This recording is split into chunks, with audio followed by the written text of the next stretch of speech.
ఈ సంక్రాంతికి బాక్సాఫీస్ దగ్గర పోటీ మామూలుగా లేదు. ఇంతకుముందు ఎన్నడూ లేనంతగా 5 సినిమాలు పోటీ పడుతున్నాయి. అయితే జనవరి 12న 2 సినిమాలు పోటీ పడుతున్నాయి. అందులో ఒకటి సూపర్ స్టార్ మహేష్ బాబు 'గుంటూరు కారం' కాగా రెండో సినిమా 'తేజ సజ్జా హనుమాన్'.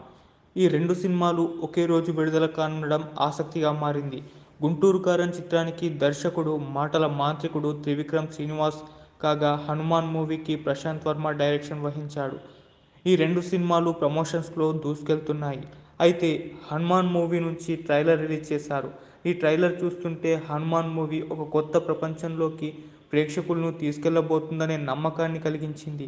'హనుమాన్'ను మించిన సూపర్ హీరో లేరని, ఈ సినిమాకి ఆయనే సూపర్ హీరో అని మేకర్స్ గట్టి నమ్మకం. ఈ సినిమాకి భారీగా ఖర్చు పెట్టారు. ఆ ఖర్చు అంతా తెరపై కనిపించడం ఖాయమని తెలుస్తుంది.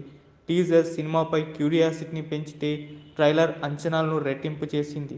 దీంతో 'గుంటూరు కారం' పోటీని తట్టుకొని 'హనుమాన్' మూవీ ఎంతవరకు మెప్పిస్తుంది, ఎంత కలెక్ట్ చేస్తుంది అనేది ఆసక్తిగా మారింది. మహేష్ బాబు 'గుంటూరు కారం'తో 'హనుమాన్' మూవీ పోటీ పడడం అభిమానులకే కాదు ఇండస్ట్రీ జనాలకు సైతం ఆశ్చర్యం కలిగించింది.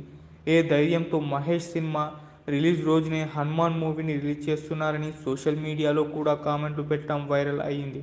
అయితే ఈ పోటీ గురించి దర్శకుడు ప్రశాంత్ వర్మను మీడియా ప్రతినిధులు అడిగితే జనవరి 12న ఈ చిత్రాన్ని రిలీజ్ చేయాలని ముందుగానే ప్రకటించాం. జనవరి 12న వస్తున్నామని, థియేటర్ల అగ్రిమెంట్స్ కూడా చేసుకున్నామని, అందుచేతే పోటీ తప్పడం లేదన్నారు. అంతేకాకుండా తాను సూపర్ స్టార్ మహేష్ బాబు అభిమానిని.